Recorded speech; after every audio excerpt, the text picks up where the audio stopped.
नमस्ते प्यारे बच्चों। इस वीडियो के माध्यम से हम कक्षा 3 विषय हिंदी प्रथम पुस्तक रचना प्रसून के पाठ 12 जिसका नाम है विराम चिन्ह के भाग 2 के विषय में पढ़ेंगे और उसे समझेंगे।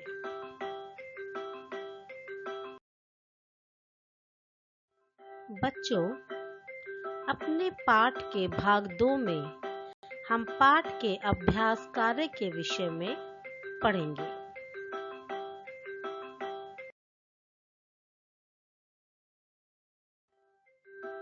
हमारा पहला अभ्यास कार्य है निम्नलिखित प्रश्नों के उत्तर दीजिए मौखिक अभिव्यक्ति, जिसमें पहला प्रश्न है किन्हीं 3 विराम चिन्हों के नाम बताइए।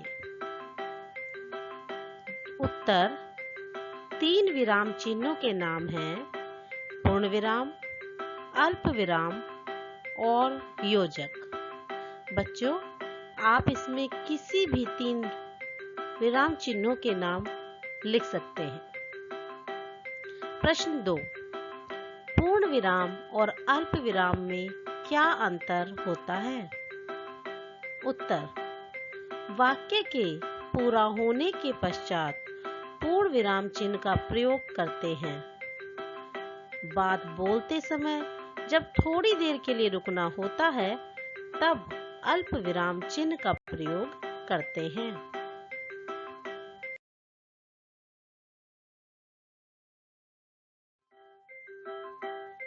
इसके बाद हमारा अगला अभ्यास कार्य है निम्नलिखित प्रश्नों के उत्तर लिखिए।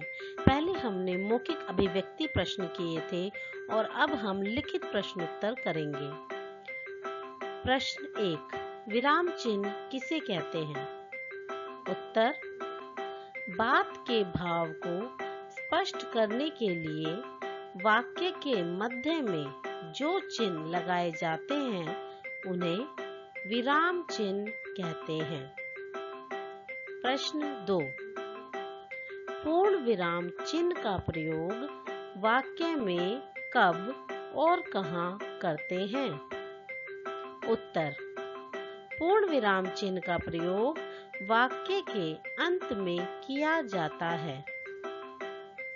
प्रश्न 3, 2 योजक शब्दों को जोड़ने के लिए प्रयोग किए जाने वाले चिन्ह का नाम बताइए।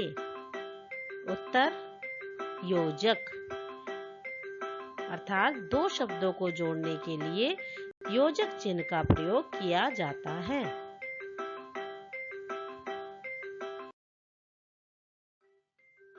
प्रश्न 4, उद्धरण चिन्ह का प्रयोग क्यों किया जाता है? उत्तर, किसी के कहे गए कथन को ज्यों का त्यों अथवा उन्हीं शब्दों में व्यक्त करने के लिए उद्धरण चिन्ह का प्रयोग किया जाता है।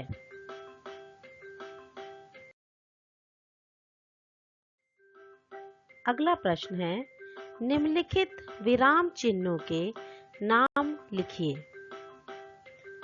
का, प्रश्नवाचक चिन्ह, खा, अर्धविराम, गा, उद्धरण चिन्ह, घा, पूर्ण विराम।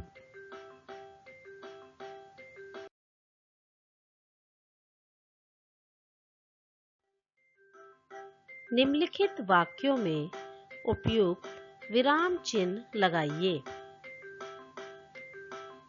पहला वाक्य है, आप कहाँ जा रहे हैं? क्योंकि एक प्रश्नवाचक वाक्य है इसलिए इसके अंत में प्रश्नवाचक चिन्ह आएगा।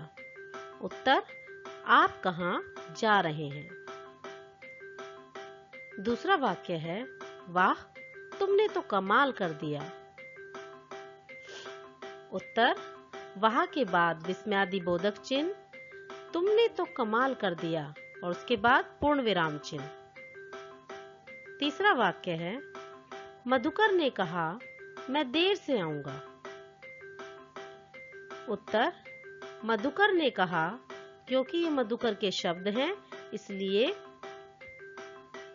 इसमें उद्धरण चिन्ह मैं देर से आऊंगा, पूर्ण विराम।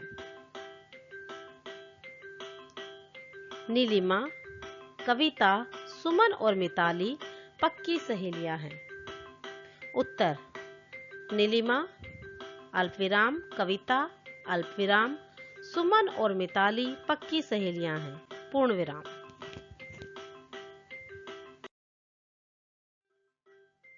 बहुविकल्पीय प्रश्न। सही उत्तर वाले विकल्प पर सही का निशान लगाइए। पहला, अल्प विराम से अधिक रुकने पर लगाते हैं पूर्ण विराम, अर्धविराम, योजक। सही उत्तर है अर्ध विराम। दूसरा, प्रश्न के अंत में प्रयोग करते हैं योजक, प्रश्नवाचक चिन्ह, अल्प विराम। सही उत्तर है प्रश्नवाचक चिन्ह। तीसरा, प्रसन्नता, शोक आदि के भाव व्यक्त करने के लिए लगाते हैं विस्मयादिबोधक, उद्धरण चिन्ह, कोष्टक। सही उत्तर है विस्मयादिबोधक चिन्ह।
दूसरा प्रश्न है, चित्र देखकर वाक्य बनाइए और उनमें उचित विराम चिन्ह लगाइए।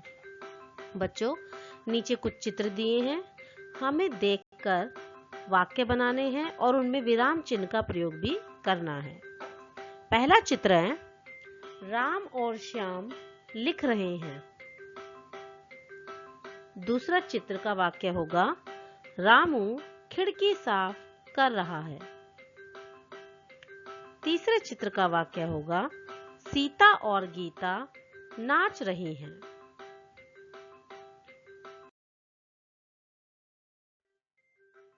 नीचे दिए गए वाक्यों को ध्यानपूर्वक पढ़िए। पहला वाक्य है, यहाँ खेलो मत, पढ़ो। दूसरा वाक्य है, यहाँ खेलो मत पढ़ो। उपयुक्त दोनों वाक्यों में अल्प विराम का स्थान बदल जाने से उनके अर्थ में जो बदलाव आया है उसे बताइए। इसी प्रकार के अन्य वाक्यों को बनाने का प्रयास कीजिए।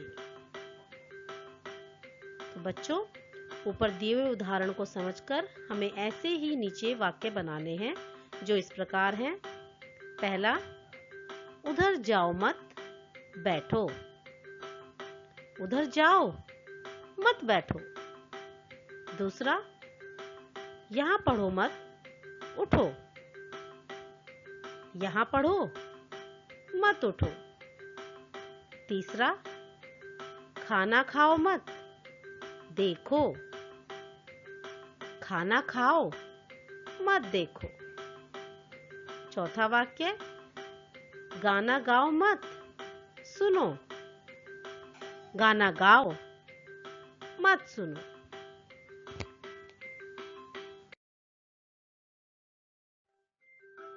बच्चों, अब जो गृह कार्य आपको दिया जा रहा है, आपको इसे करना है। आप पाठ को पुनः पढ़िए और दिया गया समस्त अभ्यास कार्य अपनी अभ्यास पुस्तिका में पूरा कीजिए।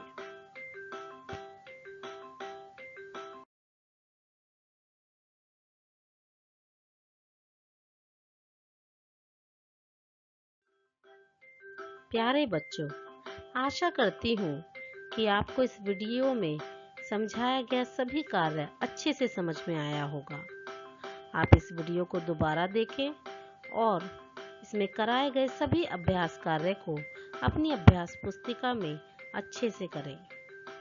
धन्यवाद।